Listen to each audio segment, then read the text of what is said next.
好，我要来录自我介绍以及为何我选择当 YouTuber。我叫林乃元，在德国住了25年，在台湾念完大学是德文系，然后就来德国工作、结婚、生子。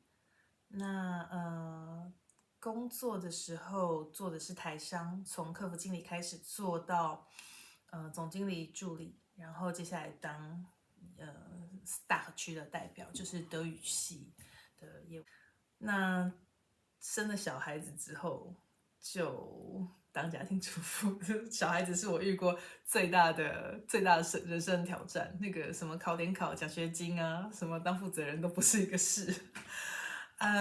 好，那我当妈妈也当的还蛮开心的，有很多心情可以跟大家分享，还蛮认真当妈妈的。我小时候的志向是当家庭主妇，但就是你知道，大人不是聚会的时候都会在那边讲说，长大之后想要怎么样啊？然后我讲我要当家庭主妇的时候，我就会被大家笑，就是哄堂大笑。我到现在都还历历在目，耿耿于怀。但是我觉得我在家庭主妇当中，我算是过得蛮开心的。期待以后有机会可以给大家分享一些在异乡养小孩的一些经验还有心得。那为什么我选择 YouTube 当我的社群媒体？那是因为脸书已经败坏了。唉，我在脸书可能华人圈里面有一点点小小的名气，是因为是我创建了3个社团，一个是德国超市分享，它现在有1.3万人的会员，然后一个是在德国养小孩，这个版是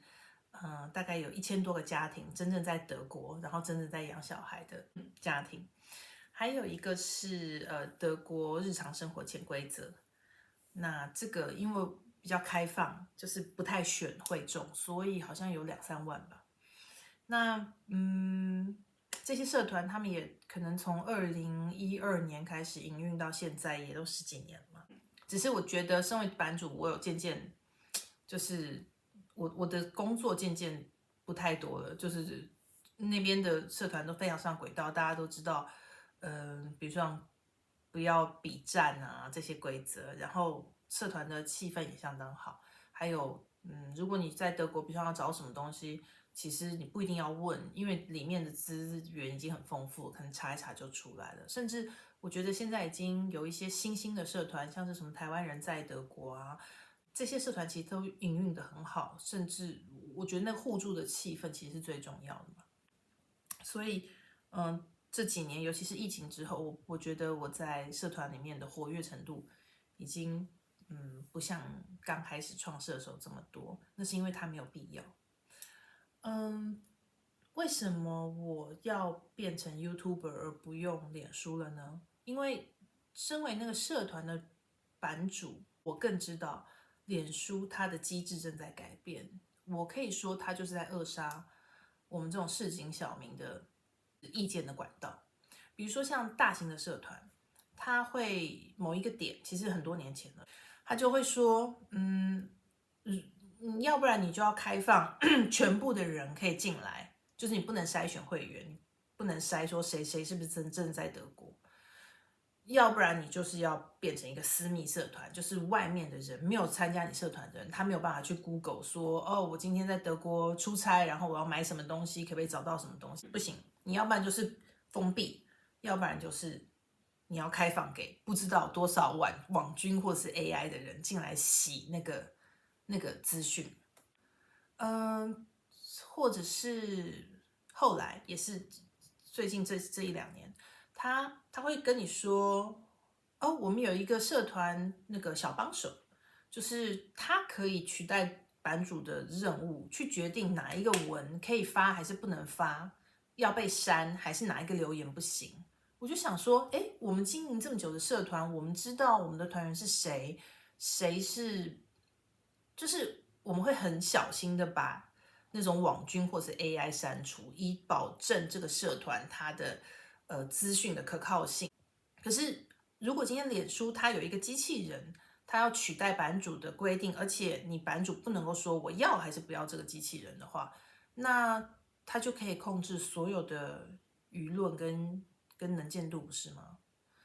那另外一方面是我回台湾的时候，我也听到其他的朋友在讲，就是不是只有我一个人这种感觉。以前你的脸书是你的朋友的日常生活的消息嘛，或者他转发出来的讯息，但他会觉得重要的，你可能会看一看这样子，你会有一个自己的 OK，也许是同温层。现在是脸书，他会推荐你看他觉得你想看的，或者是有一些作者或者是创作者，他付钱买广告的。我常常觉得我都看不到我朋友的消息了耶，我都在看他叫我看的东西。我想这关我什么事？然后如果你要很用力的去，就是跟他讲说我不要看这个，我不要看这个，他可能会安静一阵子，然后之后又再推你新的东西。我的小学同学说，他觉得脸书已经变成了一个购物行路，就我觉得，如果我想要买东西的话，我可以自己决定，我需要买一双橘色的凉鞋啦，而不是我看到了觉得说，不错，来一双吧，这样子的，这个违背了脸书的初衷啊。我从来德国开始就一直都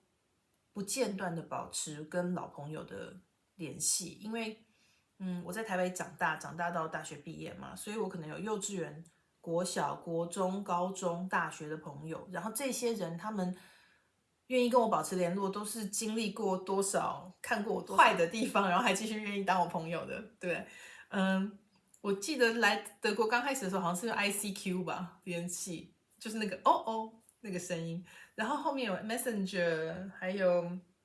Skype，后来就变成脸书这样子。它只是一个人们保持跟人们联络关系的管道。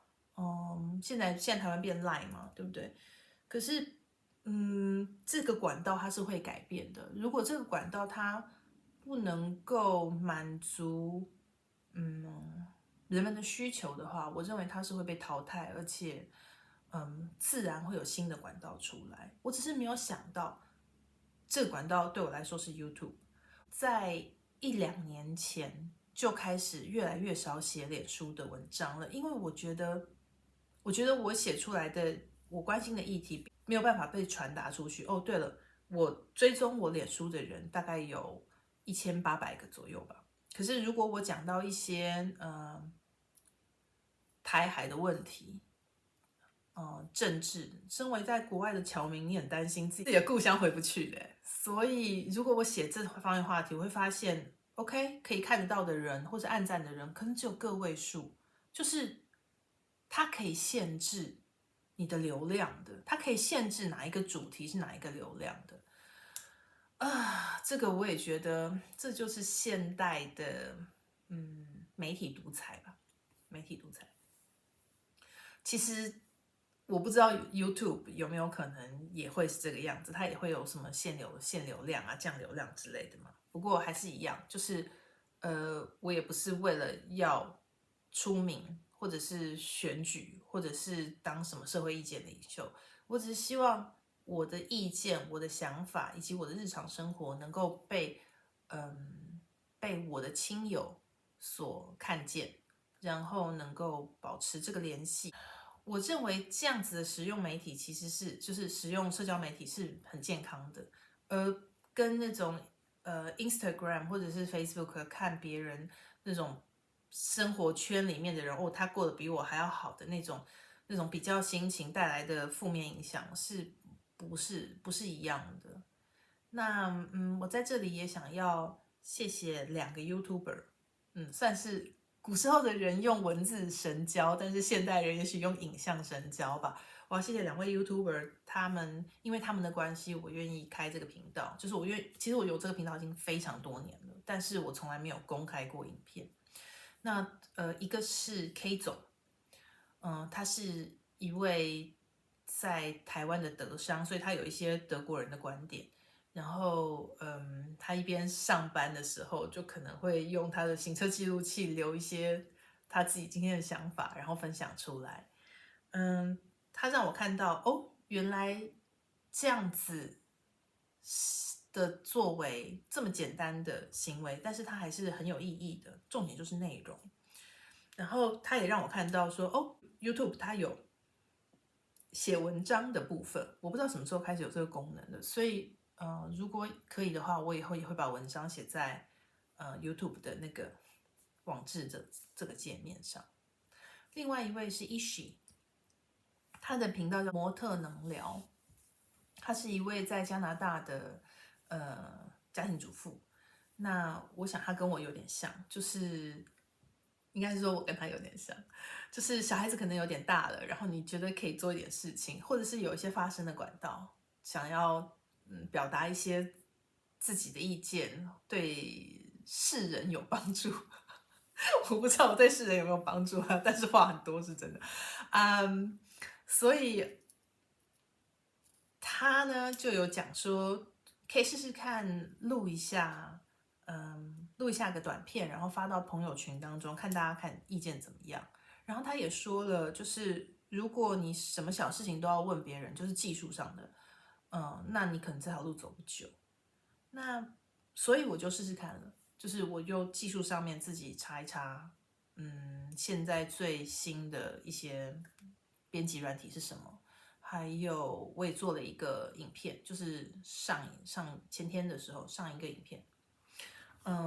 在朋友群里面给大家看一看，发现回响还不错，就是资讯交流嘛，就是还蛮多人有一些